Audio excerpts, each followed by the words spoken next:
আপনার ঘরের দরজা বন্ধ থাকা সত্ত্বেও আপনার বেডরুমে আপনি এবং আপনার স্ত্রী ছাড়াও 1/3 ব্যক্তি উপস্থিত থাকে।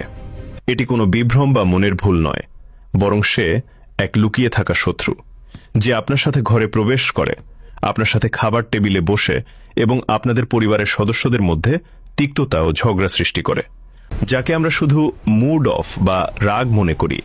ইসলাম 1400 বছর আগেই তার পর্দা উন্মোচন করে দিয়েছে। সেই তৃতীয় ব্যক্তিটি হল শয়তান।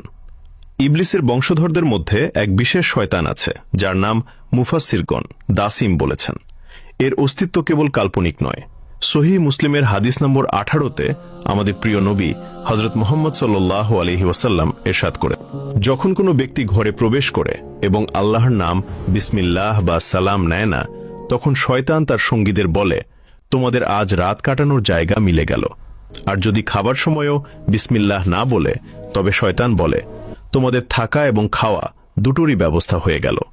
ইমাম মুজাহিদ এবং আল্লামা ইবনুল জাওজি রহমতুল্লাহ আলাই তাদের কিতাবে এটি বর্ণনা করেছেন। এই দাসিমের কাজ হল আপনার ঈমান ও মনের শান্তি কেড়ে নেওয়া। একটু ঠান্ডা মাথায় ভাবুন, কেন এমন হয় যে বাইরে আমরা বন্ধুদের সাথে ঘন্টার পর ঘন্টা হাসি খুশি কাটাই, কিন্তু ঘরের চৌকাঠ পার হতেই স্ত্রীর কোনো প্রশ্ন বা বাচ্চাদের শব্দে আমরা অগ্নিশর্মা হয়ে যাই। খাবারে লবণ কম হওয়া বা ভেজা তোয়ালে রাখার মতো তুচ্ছ কারণে ডিভোর্স পর্যন্ত কথা পৌঁছে যায়। ইবনুল জাওজি তার কিতাব তালবিসুল ইবলিসে বুঝিয়েছেন যে এই রাগ আপনার নিজের নয়, এটি দাসিমের প্ররোচনা। সে জানে স্বামী স্ত্রীর বিচ্ছেদ ঘটাতে পারলে শুধু দুটি হৃদয় নয়, বরং পুরো পরিবার ও আগামী প্রজন্ম ধ্বংস হয়ে যাবে। সে আপনার অহংকার বাড়িয়ে দেয়, যাতে আপনি মনে করেন, আমি কেন মাথা নত করব, এতে তো আমার সম্মান কমে যাবে। এভাবেই সে হাসি খুশি ঘরকে রণক্ষেত্রে পরিণত করে।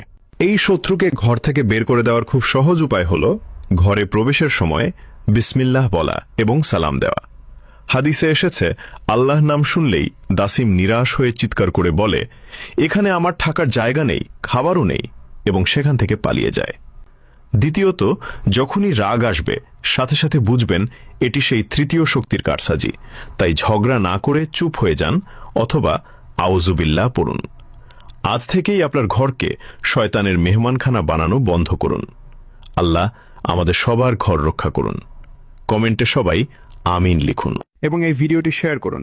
আপনার একটি শেয়ারের মাধ্যমে বেঁচে যেতে পারে হাজারো সংসার।